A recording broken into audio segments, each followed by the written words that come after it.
Servus, hello. Schön, dass du wieder mit dabei bist bei einer neuen Folge Kaffee Latte Robot und Kommandante C40 mit verschiedenen Kaffeeröstungen. Mehr gleich.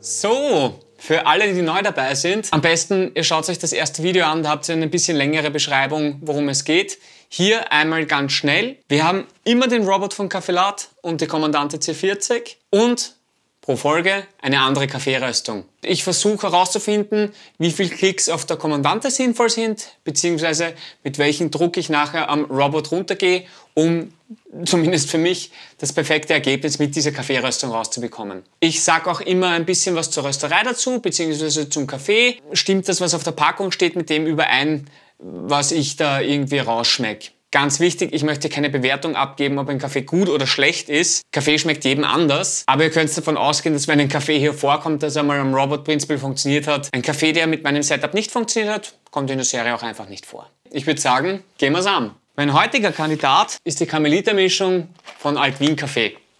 Alt-Wien Kaffee gibt es seit dem Jahr 2000. Nachdem das Ganze in der Nähe von meiner Arbeit ist, habe ich mir gedacht, ich schaue doch einfach mal einen Sprung bei Ihnen vorbei, beziehungsweise habe Ihnen einfach ein E-Mail geschrieben, ob ich vorbeikommen darf auf ein kurzes Gespräch. Und der Oliver hat mir sehr nett geantwortet und dann war ich einfach dort. Die sind schon größer, die haben auch ein ziemlich großes Angebot. Sie haben sehr viele Bio-Cafés, Bio, Fairtrade und sogar Demeter. Da musst du ziemlich viel aufpassen. Zum Beispiel darfst du einen Bio-Kaffee nie in der gleichen Maschine rösten. Da muss immer eine Zwischenröstung dazwischen sein. Er darf auch nicht in der gleichen Mühle gemahlen werden. Er braucht eine eigene Mühle. Also er darf nie in Kontakt kommen mit einem Nicht-Bio-Kaffee, was ja irgendwo auch klar ist. Aber ein riesen Mehraufwand. Dementsprechend ist er auch etwas teurer. Warum machen sie nicht nur Bio? Und die Antwort ist eigentlich ganz aufgelegt natürlich, weil viele von diesen Lagencafés werdet ihr im Bio gar nicht finden. 4 von ihren Mischungen beziehen sie schon so und rösten sie dann nur noch. Die restlichen Mischungen sind von ihnen selber. Sie stehen für große Vielfalt. Das stimmt auch, sie haben wirklich enorm viel Kaffee, finde ich. Diese fruchtigen Kaffees beziehungsweise diese mit viel Säure, das ist ja schon eine Nische, weil der Otto-Normalverbraucher, der möchte eigentlich einen Kaffee mit wenig Säure, der sehr verträglich ist, der nicht aufkantet etc. Und diesen Markt bedienen sie, denke ich, sehr gut. Sie haben aber natürlich auch Kaffees, die mehr Säure haben, die mehr Fruchtspiel haben. Die haben da übrigens eine ganz besondere Röstmaschine. Ich habe mir den Namen jetzt nicht gemerkt, aber steht dann unten in der Beschreibung. Da sind sie die einzigen in Österreich, wenn es wirklich stimmt, die diese Maschine haben. Sie sind übrigens auch die ersten gewesen, die Demeter gemacht haben, und sie sind die ersten, die Aluminium aus ihren Packungen in Österreich verbannt haben. So viel mal zu Alt-Wien Kaffee. Diese Karmeliter-Mischung, die haben sie gemacht, weil sie am Karmelitermarkt so einen Bio- und Fairtrade-Kaffeestand gemacht haben, und was ihnen gefehlt hat, ist tatsächlicherweise eine Blend, die Bio- und Fairtrade ist. Und es ist relativ schwierig, einen Robusta Bio und Fairtrade zu finden. Sowas gibt's nicht viel. Sie haben dann einen gefunden, soll heißen 90% Arabica, 10% Robusta. Kostet übrigens 250 Gramm, 7,50 € im Onlineshop. Was mir nicht so gefällt, steht oben, Region Produzent, Mischung aus Kaffeebohnen aus Afrika, Mittel- und Südamerika. Es steht also nicht oben, wo genau das herkommt. Ich habe mit dem Oliver geredet, kommt noch von früher. Da hat man das nicht draufgeschrieben. Sie überlegen aber, das eben drauf zu schreiben. Sie schreiben es bei einigen Packungen schon genau drauf, bei manchen überhaupt nicht. Also das würde ich auch schön finden, wenn ich auch weiß, wo der Kaffee herkommt, genau. Was mir so halb gefällt, es ist oben ein Röstdatum, aber kein genaues. Und auch da habe ich mit dem Oliver drüber geredet. Sie rösten halt eben mal an dem einen Tag eine Charge und am nächsten Tag eine Charge. Und es kann durchaus sein, dass die dann gemischt werden. Sie empfehlen den Kaffee für Espresso, Schraubkanne, Filterzubereitung, French Press und Karlsbader. Also eigentlich auch schon wieder für alles. Soll eher eine italienische Mischung sein. In der Nase Mandelgebäck und Kardamom, Milchschokolade und am Gaumen Nougat, trockener Martini, Lakritze, Abgang lang und süffig. Abgang lang und süß. Ich habe mir diesen Kaffee tatsächlicherweise genommen, weil oben Lakritze gestanden ist. Und ich mag Lakritze nicht. Absurderweise habe ich trotzdem diesen Kaffee genommen, weil ich gern wissen wollte, ob das wirklich stimmt. Was ich prinzipiell wichtig finde, und zwar bei jedem Kaffee, ist ein Aromaverschluss.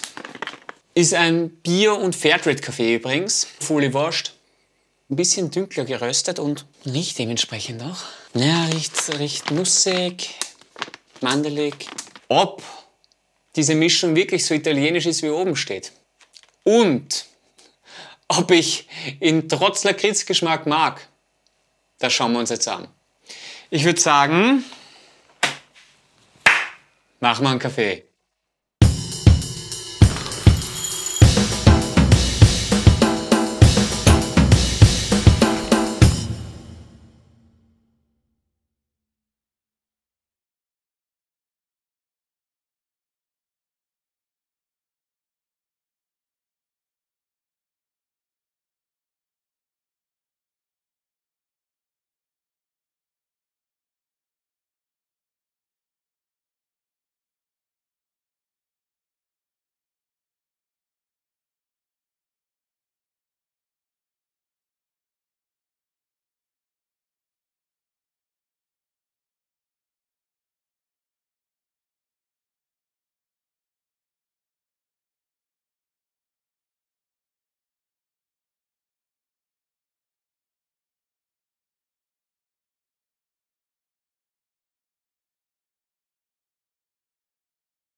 Okay, prinzipiell relativ viel Creme in dieser Kaffee.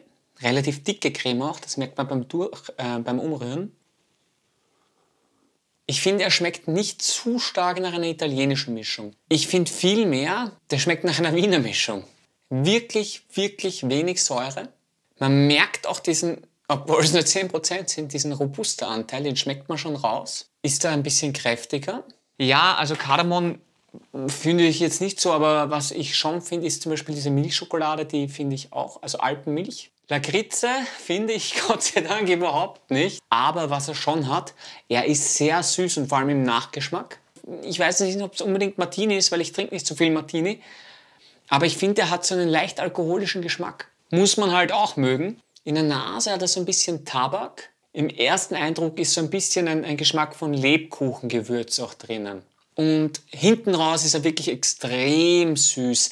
Was er auch hat, ist jetzt, er schmeckt sehr gerade. Ich möchte nicht sagen langweilig, weil das stimmt nicht, aber er hat jetzt keine großen Ecken und Kanten drinnen. Also er ist auch nicht so...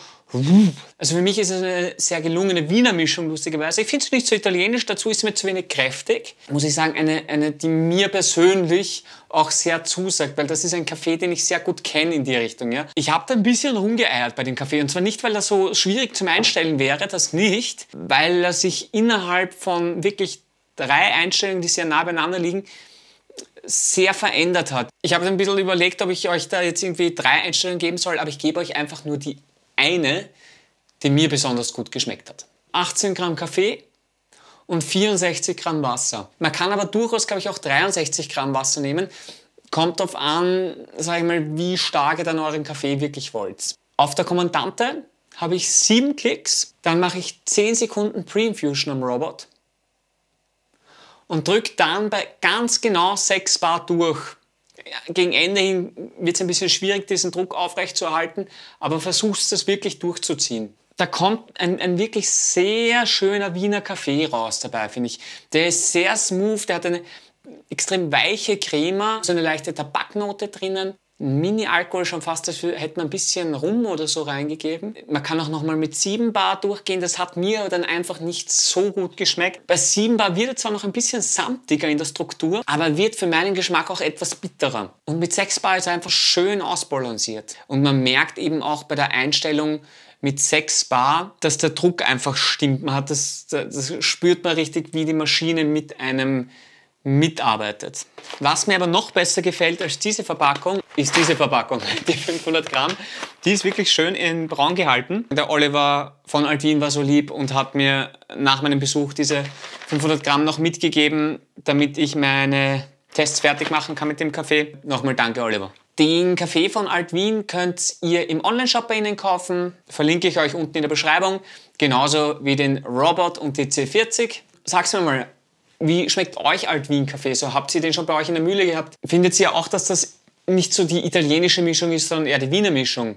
Habt ihr überhaupt schon mal eine Wiener Mischung probiert? Findet ihr, dass der nach Lakritze schmeckt? Gibt es irgendeinen Kaffee, den ihr gerne mit dem Setup durchprobiert hättet? Schreibt mir das einfach in den Kommentaren. Was ich noch gerne sagen würde, ist, dieser Kaffee riecht unpackbar gut beim Aufmachen. Wenn ihr euch mal die Carmelita-Mischung holt, vergesst nicht, nach dem Aufmachen gleich mal dran zu riechen. Es ist ein super Erlebnis. Und ich würde sagen, zu einem guten Kaffee passt auch immer eine kleine Jause. Entweder selbst gemacht oder vom Bäcker eures Vertrauens. In diesem Sinne, ich wünsche euch was. Bis zum nächsten Mal. Tschüssi, Baba.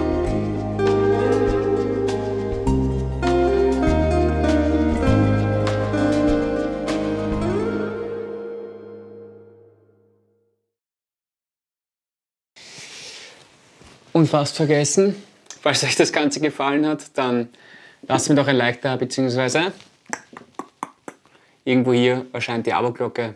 Einfach drücken. Dann verpasst ihr nicht das nächste Video nicht mit einer weiteren spannenden Kaffeeröstung. Bis zum nächsten Mal.